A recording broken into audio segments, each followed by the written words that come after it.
discussing the connections between counterfeit spirit, the nature of the counterfeit spirit, and how it's now showing to operate itself through certain modes of artificial intelligence.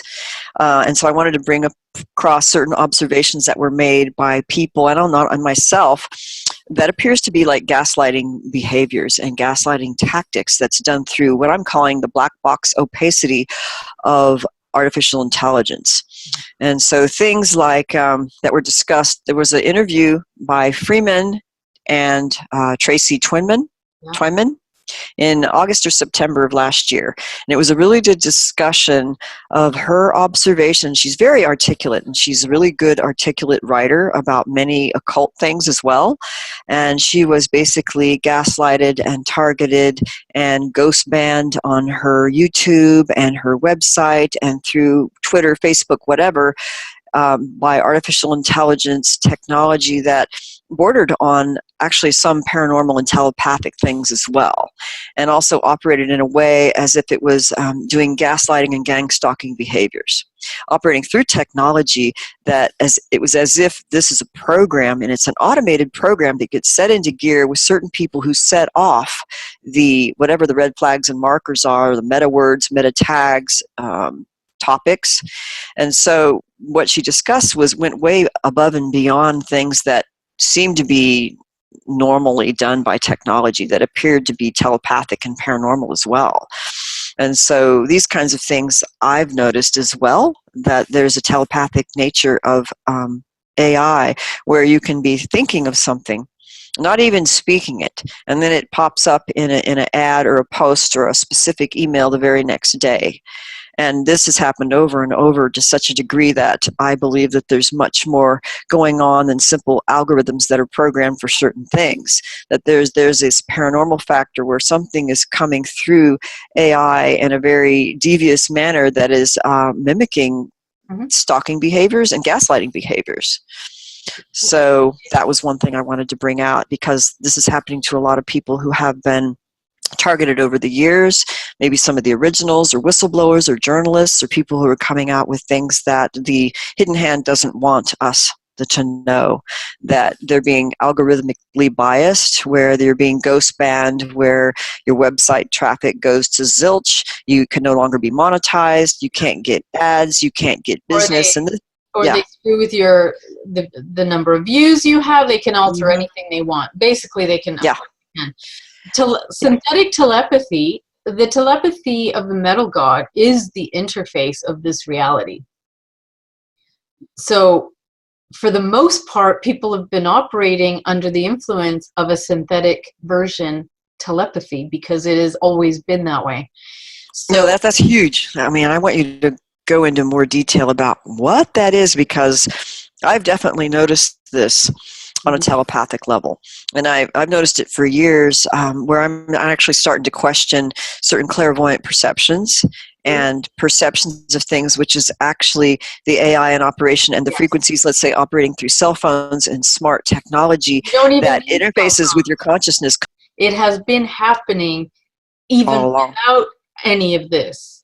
So this technology that's coming, that we're utilizing, is just a different version of interface, just like the 5G or just the God grid.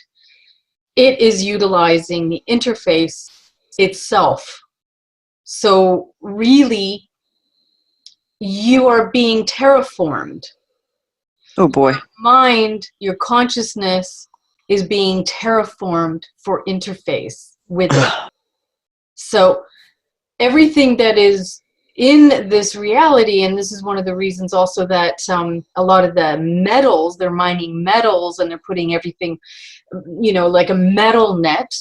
It's the metal god. It's utilizing metal. It's utilizing the basic recipe of creation as well. So you have clay, you've got metal, you have everything that you have in creation is what it's mimicking, only it's the hijacked version in the inversion, and it's based on interface, where it's terraforming not just this realm, but it's terraforming the people.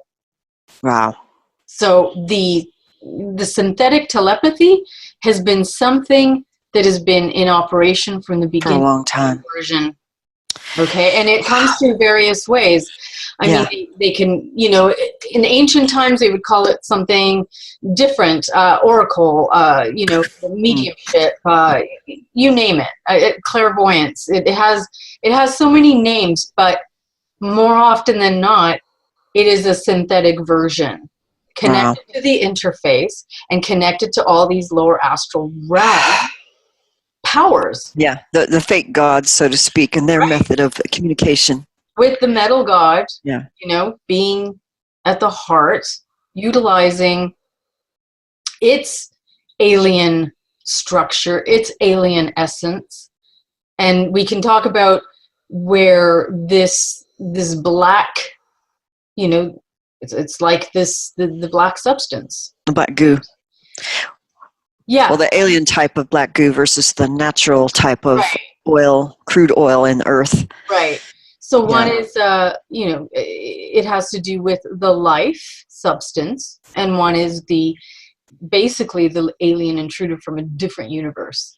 Yeah, and that's the infection from the anti-verse kind of thing. That I know that Harold Kautzvella is one of the biggest proponents who's really talked a lot about the alien black goo versus the natural Gaia Earth crude oil and the what do you call it, bidirectional consciousness of just sexuality and mental, which is the black goo, and then what would be natural is heart inclusive, to the point of really using our heart as a form of perception, and then connecting that more with the pineal gland function with heart. Otherwise we get hijacked through the snakes, what he called the snakes, like the kundalini snakes that go up through the sushumna and go and affect the pineal gland and open it up. But what happens is that's actually a hijack of the snakes of the synthetic counterfeit version, as opposed to the real, which is more heart-centered and more love and connectedness and compassion oriented, but a compassion with discernment, which is really hard to come by in this world. Yeah. I think. Because I was going to say the heart is one of the areas that is most targeted and also most corrupted. So when when we speak about the heart and actually trusting that, really there is caution, because it's not that simple. The heart, yes, but the heart has to be connected with the original spirit. The heart has to be connected with your original knowingness and your compass in spirit of original creation of what you are in origin outside of the inversion. So it has, and love comes from that state of being, which infuses the heart center. But the heart center is actually the place where they hack the most, and the mind. So the heart, with the emotions and the illusions. and this is why relationships are the number one thing that they attack.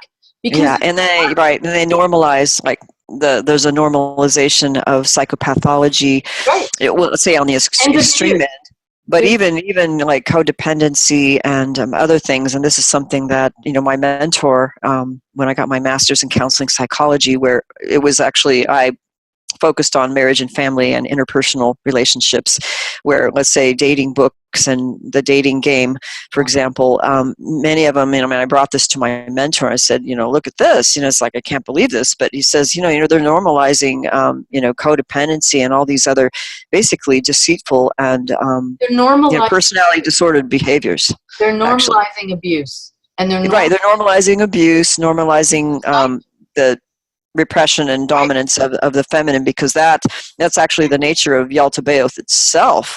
And the counterfeit spirit would be like, that's the signature. The signature is always to dominate and control and try to hijack the feminine creative power, which is why they've always tried to keep women down from the beginning. Yes. Yeah. Cultural misogyny that's accepted as a norm, which is not normal at all. Any kind of belittling of anybody is abuse. Any kind of putting any kind of a negative on a sex just because it's a sex, or removing the power of the very thing that you're attacking is not, I don't care where you come from. None of it, culturally speaking, what has happened has been devastating. Pretty It has much. been utterly devastating. It has been devastating to the fabric of how men and women communicate. Yeah, It's yeah, been devastating to just what basic insight is with regards to interaction between the yeah. sexes, and what is like kindness is Yeah, they don't even know basic kindness. And a lot of times it's, well, we've seen that with so many who they use manipulation as the norm of their behavior. And that and it's almost shocking to know that, I mean, there really are predators amongst us, and as if there's an original type of pure person, more or less. And then there's those that are basically the feeders and the backdrops who are operating under the program to always handle, hijack, or sexual target, exploitation, consume, whatever, vampirize the originals. sexual You know? exploitation, making the backdrop look normal to Yeah. exploit sexuality. So in essence, you are becoming a product that is purchased. So it is no Oh, longer, people are no longer recognizing one another by spirit and by the recognition of you as a beautiful heart or you as a beautiful person. People are recognizing on, based on exploitive sexual yeah, base level uh, yeah, desires, flesh, the desires yeah. of And flesh. that's the snakes. That's the That's what's snakes, I for think. sale in this reality. Okay, if you're beautiful, if Yeah, if you have all these traits that are sought after, this is what's bought and sold like it's normal. That's what's bought yeah. and sold like it's normal. Well, it's because the majority, I mean, this is the sad part, the majority of whatever's walking around in human bodies is more or less either unawakened or predatorial, because the majority really are the backdrops as opposed to the Yes, originals that are operating with their awakening consciousness. that's why So, you can have a world like yeah, this, because it's yeah, based mostly and largely on it being synthetic, it being ruled by backdrops, it being ruled by those yeah, that are not real, essentially, because you wouldn't be able to yeah, have yeah. any realm with this amount of corruption in it. It's pretty amazing when you think about it, or if you've actually even felt or experienced that which is outside of that, Yeah. and that No, which comes from a place of love and expansionness of consciousness and joy. It is such a shock that I think most people numb out and split when they come here, when they oh, incarnate here. And that's part of the problem, is that we have to be so cut off from our feelings and our memory because it hurts so bad to be here, and that actually cuts us off from our power. So, yeah, part of the recovery process is actually to feel and to reconnect to that sensitivity of awareness, which yeah, can be quite painful. torture. And that's why I think the therapeutic process of recovery is a difficult one to quote sell, because people don't want to feel their pain. They want a quick fix. They want you to clear them as if you can do all the work for them. But in reality, it's a long process of awakening and reconnecting and feeling and learning the cause and effect of things in your own life. But the good news is, if you're feeling a lot, and if things don't feel right, things aren't connecting, and you're experiencing the anguish of this inverted reality, it's actually a good thing, because then Yeah. you're real. This is Yeah. because if Yeah. you're just going to notice those things, Yeah. and it doesn't mean that Yeah. you can't. I mean, everything is energy, so it doesn't mean that you can't learn in time how to use your gifts and your abilities and how to empower yourself and make those stronger. But you have to dissolve the illusions connected to this counterfeit reality system. You And it have to takes dissolve. time. Yeah. Yeah, and dissolving that means that you cannot continue kidding yourself by thinking that you are doing the work but not changing the way that you live. So the macro has to reflect the micro and vice versa. This Well, they is call how it it goes. walking the talk and talking the walk. But I mean, the pain here is a part of, because we are in the inversion, we're suddenly in a realm that has things that don't exist, like death and disease. That doesn't exist. In other eternal realms, I guess, Well, not even here. I mean, really, like before the co-opting and the counterfeiting and the hybridization and the hacking, and the counterfeiting and the facsimile copies, we self-regenerated. We still came in with a lot of our abilities, and we were supposed to grow those. So maybe we can pause for a moment in terms of your experience in memory of, let's say, the earliest time that you remember coming here in a different incarnational body, and what it was like maybe before the deeper hijacking took place. Like you're talking about what was meant to be, and then what happened, and how the hijack happened, and maybe who was responsible for a large part of it. It's kind of unclear. I mean, we hear about the Anunnaki and how they got here, and that kind of story, according to Sitkin and some of the others. But it remains to be seen, because there's not a lot of people who actually have the actual memory, and there's not a lot of evidence. I mean, there is Atlantis, for example, and maybe ancient, but it's basically unknown for the most part, like the original memory of before a hijack. Right. So you have to remember that this is part of the inversion from the beginning. So the uninverted version, the verse that is not inverted, it was the first in existence. So even though there was an Atlantis and a Lemura, Mumu, there were other Atlantara. There were other continents even prior to that, Laurasia and other huge civilizations that existed even prior. Their origin came from the uninverted verse. Oh, okay. So they're a reflection of the original uninverted realm. Wow. And who were those that were a reflection of the uninverted realm? Like, for example, we are all everything that is here in existence has always been a reflection in the inversion. Okay.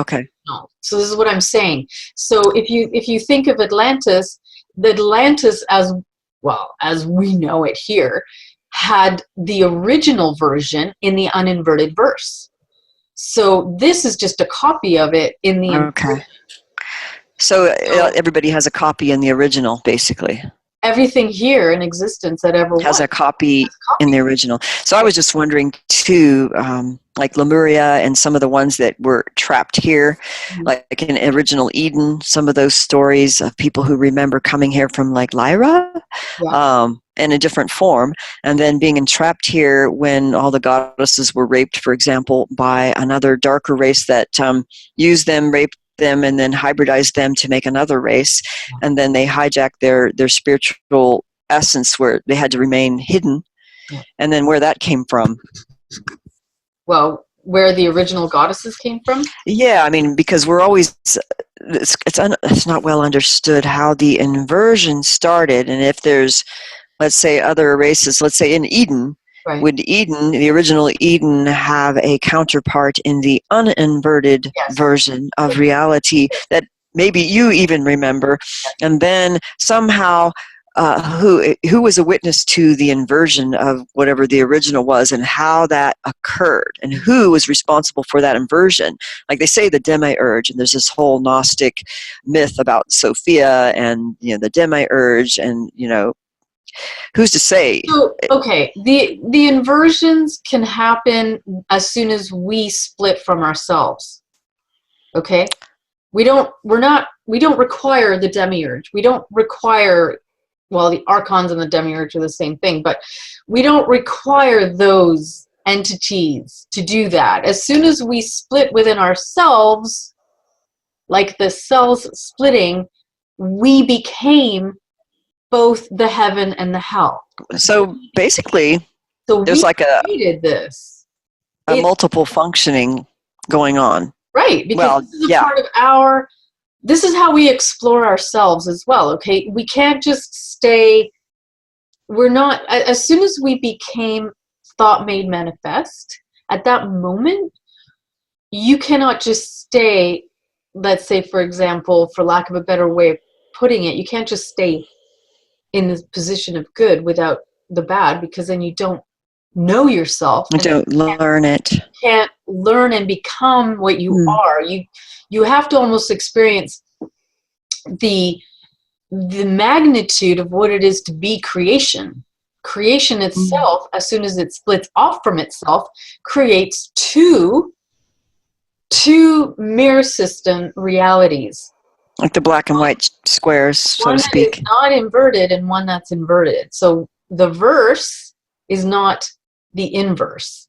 So you have the verse, which is the uncorrupted, the state that is outside of the shadow of the self and the shadow aspects of creation. And then you have the inverse, which is attached to death, and the antiverse. And this is why things can attach themselves to that psyche and that logos. Everything that is of the nature of the antiverse can attach itself to that logos and manifest and begin using your co-creative ability to manifest its nature. It's up to us to get out of the inverse because we no longer require it. And, for those that do require it, what's happening in the convergence of the event horizon will take care of everything for all time. So, we're coming to the end game of it all. We're coming to the finite point of what that is in power, manifestation, and creation, because the inversion or the antiverse is actually affecting the uninverted realms, the verse, infinity verse. That's bad. Yeah, that's definite infection going on. That shouldn't happen. That's actually unnatural. This is why. But it's almost as if part of what you were saying would be like the all that is decided upon a thought to reflect upon itself, to become conscious of itself, and split itself off in order to reflect upon itself in its different aspects, so that it is like creation of light and dark and self and other and different manifestations, that they're all reflections upon the one, right? More or less. Totally. Absolutely. And that we have an aspect of our being that is actually, I think, many of us have come to those realizations in some experiences, but usually not sustained, that we actually are co-creative with another much larger being that is of the all, that is dreaming this, but at the same time can't seem to get out of this limited consciousness. And there's many. So there's many tiers, right? And each of them have like a specific part in co-creating the experience that we're all having. However, we're coming full circle, and this is what remembering is all about. Your memory, your membranes, right? We're coming full circle because all of this exploration into ourselves, in both the uninverted and the verted, so the verse to the antiverse, it is coming to its own recognition of self, knowing and understanding that these lower realms of death, essentially, cannot create life, nor can they sustain it. And this is why the premise of this inverted reality is always death. And this is why we, as we were talking the other night, remember we were talking the other night about the law, the birth, which is actually a law of death. Yes. Being birthed at a dock, and we're in the maritime law. Yeah. It is all death. It's all carbon. And you're written down on carbon paper because you're already dead. Because it's a dead realm. So they're acknowledging fiction because there's nothing real. Well, that's... Yeah. I mean, this is the whole what, thing about realness right, and the depth of realness is a signal and a sign of when you're getting into contact with more of your true essence, in my view, that it, based on my own realization experiences, the depth of reality was so great that nothing could compare to that deep knowing that is a witness unto itself, right, that we are a dreaming, and that the more real we get in our feeling of being and awareness, the more we're coming to connection with that part of our being. And I think that cutting off from our feeling and our realness is that which is separating. And so yeah, we really do need to feel deeply, feel, even yeah, though not to the point of let's say, triggered rage or an unnatural no, intensification of emotion. no, But it's more like the realness of who we are, and knowing the real versus the not so real. And even love, like many people don't know what love is, and love is one of those things where you know it when it's there. You yeah, just know it when it's there. It makes itself known. It is a witness unto itself. yeah, But if you don't know it, and this is the problem, I'd see many people don't have this recognition. They've never had love in their lives. They've only known, dysfunctional families, or, crappy abuse. And so they don't have that internal compass that we need to spark that seed of consciousness and awareness in people, so that they can come to that recognition and start building upon that real seed of awareness that is part of who they really are, as opposed to the overshadowed program and narrative that is basically operating people like a bunch of yes, backdrops, characters in the Matrix. And a lot of people, they don't know the difference between the two, like how to feel even the difference between the two, and how to discern is somewhat of a mystery, because even in lucid dreaming practice, which I've done over the years, and which has helped me and others kind of discern people who've had alien abductions in my labs, to understand what it feels like when you're having a stage managed dream, or when someone is remote influencing you and they're invading your consciousness and they're invading your dreamscape, and they're trying to pull out information or make you believe something or try to extract information. And to know what that feels like when you're in communication with another mind that's actually trying to influence you, yeah. and or technology, and to know what that feels like. Mm, Because most people, they don't have a sense of discernment, so they don't know, they can't make those distinctions. And it's very frustrating, because they can't hear mm, they can't hear the real, and so the real gets marginalized yeah. and minimized, and it is definitely not the majority opinion. No, and what's happening more than ever now is that people's dreamscapes are being so horribly hacked. Hacked, totally hacked. So Yeah. hacked that it's a whole nother level of hacking. Yeah, it's better. They're getting better and better at it, I would say. It's actually it's getting so literally invasive that it's taking over. Okay, it's taking over the person's natural navigation in dreamscape, in the astral. So they've managed to hack in on those levels even there. Yes, and that's how And they get tacit consent for a lot of things that we don't realize until later. That was a tacit consent of something like an agreement of entrapment that's happening on an astral level, even to the point yeah, of mimicking signing documents. I've had that happen. yes, They're literally trying to get you to sign documents on an astral level to get your permission to use you in some capacity.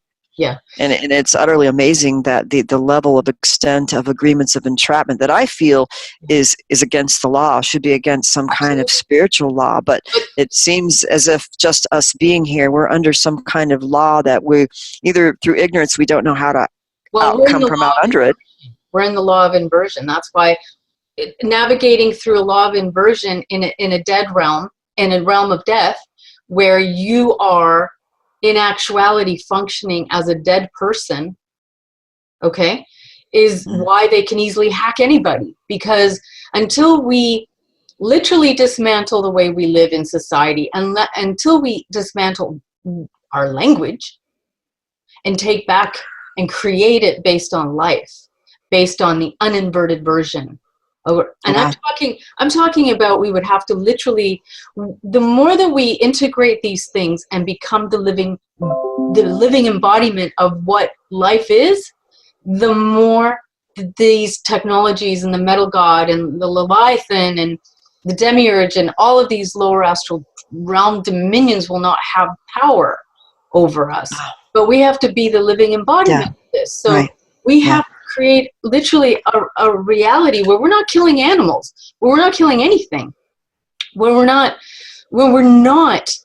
going to a grocery store buying dead products, you know, and feeding death and then feeding the cycle of death, where we're not speaking the dead language, where we're cognizant of every single thing that we're doing and producing, and we are bringing life in and not death, and not being a product of death. So you can't be a product of death and then wonder why you're being hacked, you know. But the hacking that is happening now, which is more pervasive than it's ever been and much more deadly, is actually keeping people awake. Okay, so it's keeping people awake in a non-sleep way, so that it's exhausting people on so many levels that more and more people are unable to function. Okay. Yes. Well, we know that with abductions, where, you know, it's like you've been up all night in the clone body or whatever their upload, and, you know, doing ops or whatever, and so you don't get sleep, even though your body is apparently asleep. Right. And then you wake up exhausted. You know. So this form of hacking that's happening is actually keeping people in a state of not sleeping, non-regenerative. Non-regenerative sleep. And also, they're putting them in labyrinths and hell realms, like hell realities. Yeah, I mean, we've both experienced that actually on the same night in two different locations, which was really interesting. And I don't know if this is a new thing that's happening because of the thinning of the veils, and that opening up of the pit, which they talk about in Revelation, where one night, and this is when in Canada, we both experienced, it's like being in what I call the half and half state, where you're asleep but you're awake, but your body's asleep, but you're aware of not only your physical reality, but another reality that's merging with it at the same time. But it was almost as if this other reality was trying to hack in and merge and almost overtake the true physical reality. And like, you know, there was a presence of a person, there was noise and running, and there was like banging on the door, and there was an invasiveness and an artificial feeling to this, like a merging of a fake reality with the real reality. Like they're trying to hack in with almost like oil and water, like they're trying to hack in this fake underworld with your physical reality, and you could be aware of both at the same time, and you literally hear it. This is what I call when I hear the interdimensional noise. And then there was like banging on the door like at 3 a.m, and I'm like, oh my God, who's here? And then both of us had the same dream, the same reality, like in two different locations, without knowing that there was basically an invasion of our reality. And this happens in abductions, where I guess they have a technology where before they come, sometimes you could stop it. They actually hack into your 3D and astral reality, where if you're awake, like, and you're in this half and half state, it feels like a train rumbling and a big earthquake, and it's like something's trying to come in, and the reality is literally shaking out of form, where they try to like pop in. And luckily, if you wake up and you stop it, you can actually stop the abduction. But it's like a hacking that feels like a big earthquake, you know, or really strange. You can actually hear or an explosion.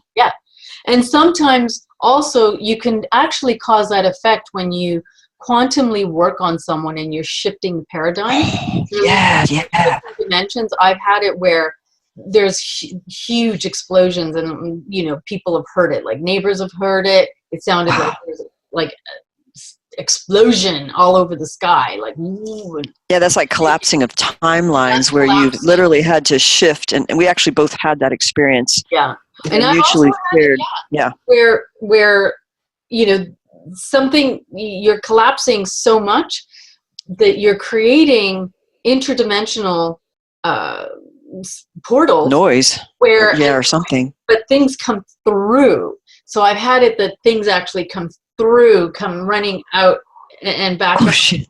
And also insects like that come. Like the flies, wasn't the flies or some insect pile in your house? It was really weird. It was like, they weren't flies, they were like bugs of some kind that were all like walking in a line. Like, oh my God.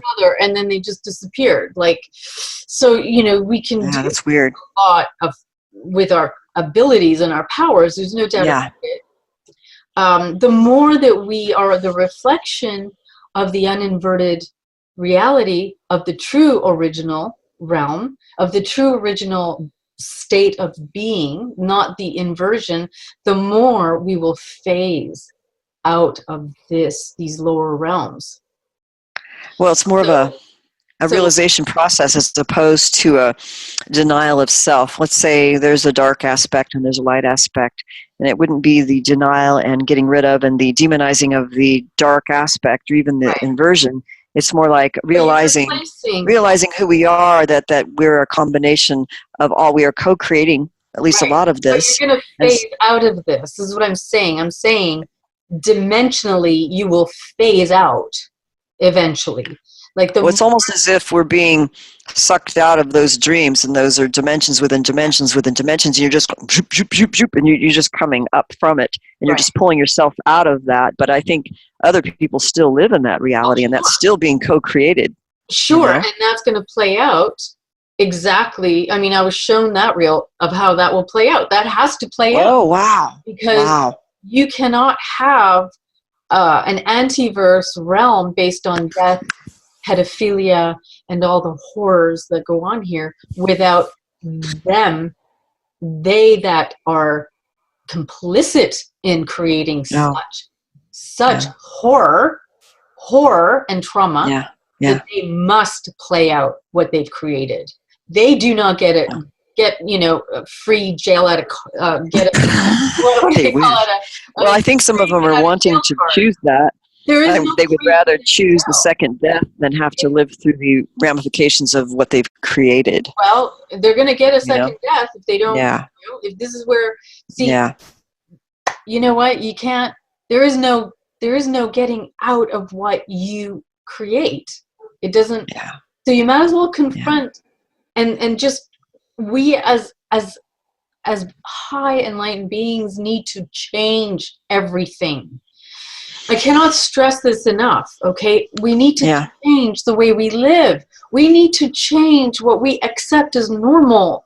We need to change the basics, like going to a grocery store. We need to change the basics, allowing for cruelty to be done. Eventually what will happen, and it'll happen more and more and more, and it is happening more and more, that the spirit is going to do the work in your physical flesh. So there has to be it's going to be natural. It's going to be a natural, it's just going to come to the natural point where your flesh is already, it's already being groomed to not need it anymore. Your flesh has been changed enough so that you will be able to sustain yourself with life as opposed to death. And that would be nice. Naturally, more and more and more. But we need to want to. Native Americans and people who lived in extremely cold environments where, if you didn't hunt to eat, you just don't eat, right? The whole tribe dies. And so they would do prayers and literally talk to the spirits of the animals and make an agreement that the spirit would actually give up its body, and then they knew the sign and the omen in which that occurred, so that hunting was actually more of a offering and an agreement made on spiritual levels for the sustaining life, and which was done in a very sacred way with prayers for the spirit of the animal. I mean, that's more humane. That's more humane, and much more humane. They would wait for some animal to die, and then they would know where to go to get it? Is that like how it would work? Well, sometimes something would happen where the omen would be given, and they would know, and something would occur because that spirit, an agreement was already made in a ceremony that a spirit would offer its life, and it was like an agreement that was made, and so that the hunt was more of a spiritual ceremonial practice of something that was agreed upon on another level. The other thing is language, right? Creating a new language that reflects life. What I would like to suggest is I would like to see if there's anybody out there who may be knowledgeable about sovereignty law, freedom law, like the law of actually becoming free and not maintaining yourself into the dead carbon system, and maybe those who are linguistic scholars, experts, like law experts with linguistics and language. I just would love it if you could contact or communicate with Evie and I, and we could start maybe bringing people in to start creating a small community to be able to effectively begin to change this.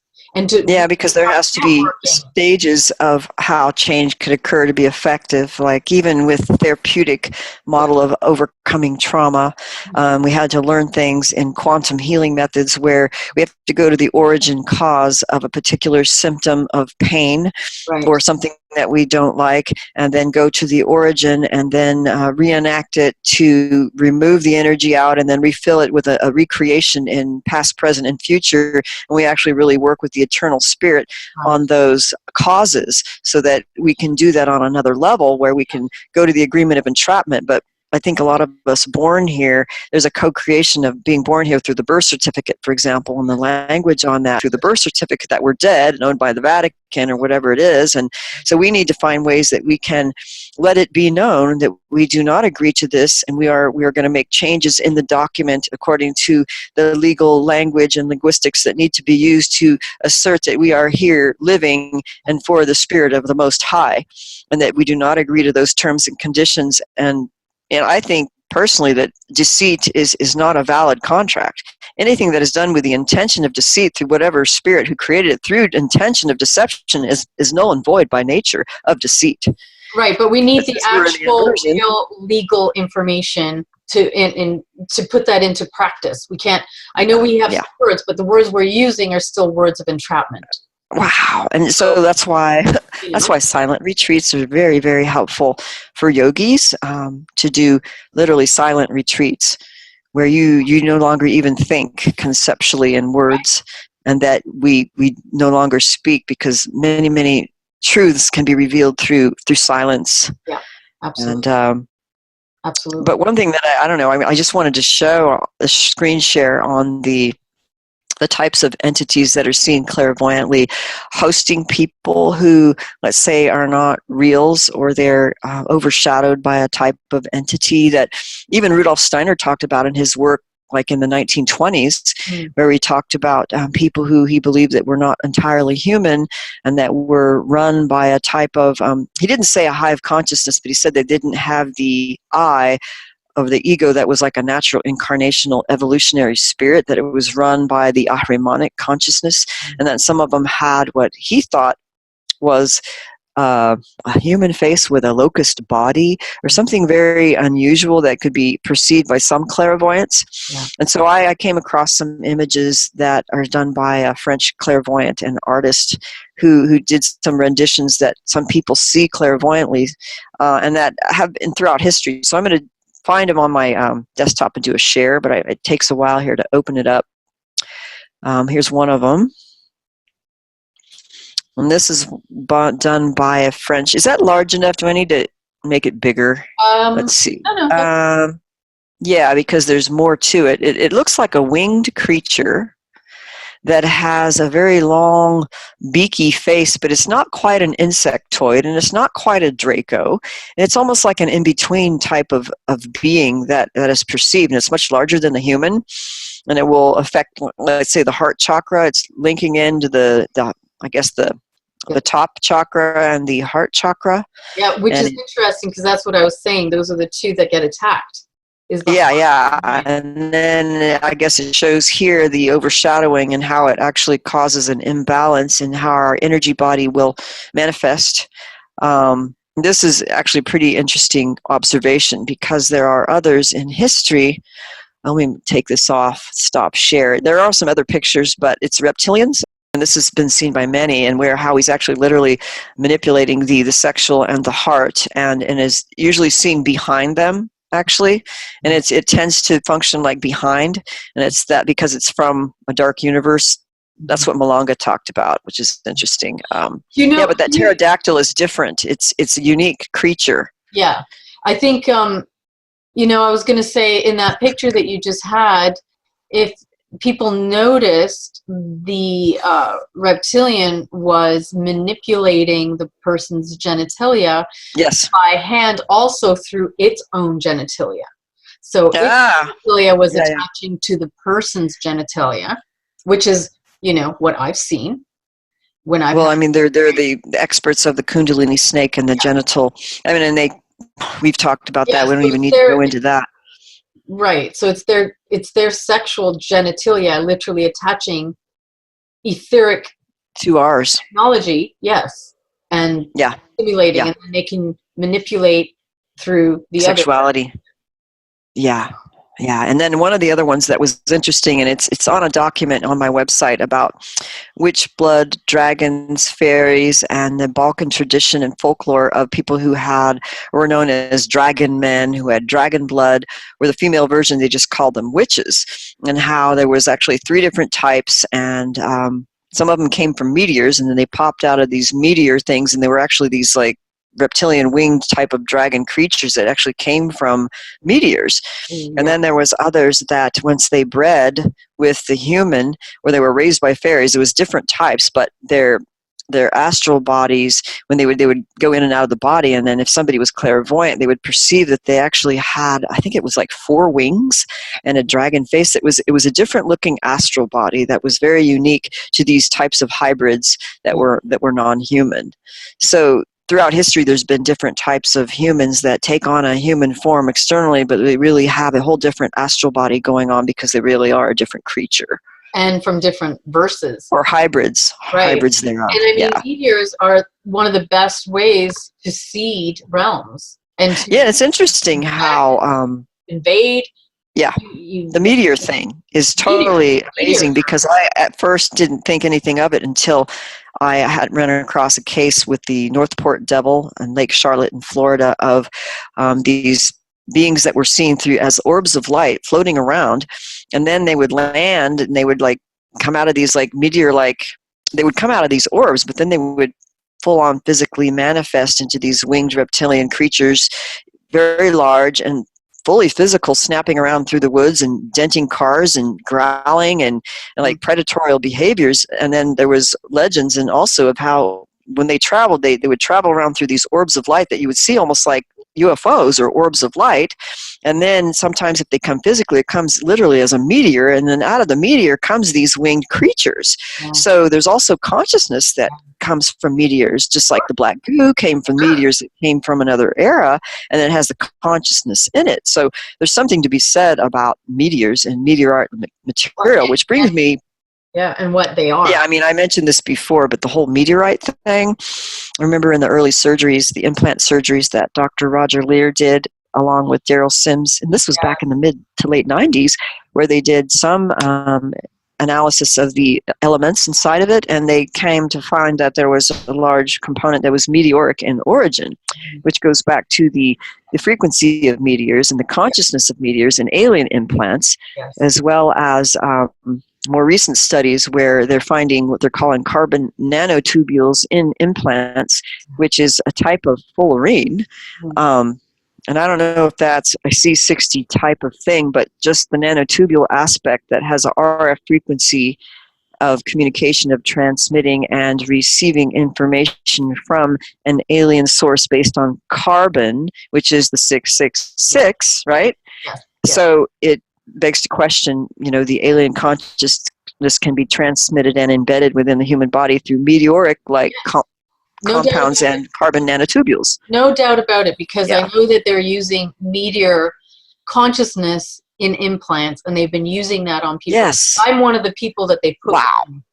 And so when I had 2 of the implants removed, and they were investigating the materials that they were made of before they were confiscated by the government, they had said that, first of all, the material was largely unknown. And the one doctor had suspected that it was of a meteorite substance. Oh my God. Was this the one you could maybe even talk about this experience, the one where you were abducted in Spain, or was this the black goo in their blood? After I had the one removed, that's when I had the black alien blood. It was black alien goo, really. It was pure black, and it wasn't blood. And they said it wasn't human, it wasn't animal, and it wasn't even plant-based. And they actually said it's not blood and it's alien. It's black alien substance. And it had, So and in your experience, I mean, this must have been like extreme trauma, but in your experience of feeling the consciousness of it, you've mentioned this before to me, that there's this recognition of feeling what that alien consciousness of the black blood goo thing feels like, and you know what it feels like when it's close, or oh yeah. you have the recognition inside you, and like how it felt. Do you want to talk about that a little bit, or is that too much to get into? Well, that's, fully loaded, because there is a complete recognition of it, and it recognizes me. So, Oh, it's both. Wow. Well, to my knowledge, I think I'm the only one that has survived in the flesh. And you were told this, actually. Just go ahead and say, I mean, I know this, but there was someone who brought to your attention medical records, which were highly classified, by a medical doctor. And you go ahead and tell about that, so that people don't think you're just talking about, making this shit up, and you're not. You know what I mean? It was a doctor who's involved in the projects, who was a specialist, and he was involved in, I was one of the experiments, but because I survived, the only survivor of it, apparently. Other people have had etheric implants of this nature and have had the substance etherically, but he didn't give me the medical files. He was diagnosed with cancer. He knew he was dying, and he was had felt guilt from being involved in the projects, because the projects involved children. I was one of them. I was 11, right? My designation was always 11. And that was my number. Oh, wow. And I had said this prior, before. So he actually brought me the papers, and I saw the number, which is number 11, my ID, which is 000000011. Wow. And in short form, 11, right? So as far as what he said, the one other female went insane and killed herself. Survived. She killed herself. Eventually killed herself. She was in an institution, apparently. In Canada? For a while, yeah, in Canada. And everybody else died. So, that's pretty scary. I think that there's the consciousness of it probably is one of the most terrifying things I've experienced, because it's not of the universe that I know, and it's not even of the inverse of the antiverse we're in. It's a consciousness that comes from a very, very dense, dark realm, universe that has penetrated through the inverse here. Oh, and okay. This is where, hence, the metal god and this is where the concern with what I know other people in the space program, secret space program, have talked about, the great fear of the AI that has infected this universe, that is from another universe, that is the infector of actually many races, including the Draco, supposedly, and others, where it takes over their consciousness and exerts its agenda. It emits, because everything's a frequency, so it does emit a frequency that is and becomes absorbed. And this kind of interface that it wants to do is a type of essential bonding to all of the levels of your physicality, your mind, like your electrical magnetic synapses, so that it takes it over. Okay, the signal itself can penetrate, and people are going to have to use their spirit, because the more that this happens, the more that the nature of invasion is going to be far more invasive.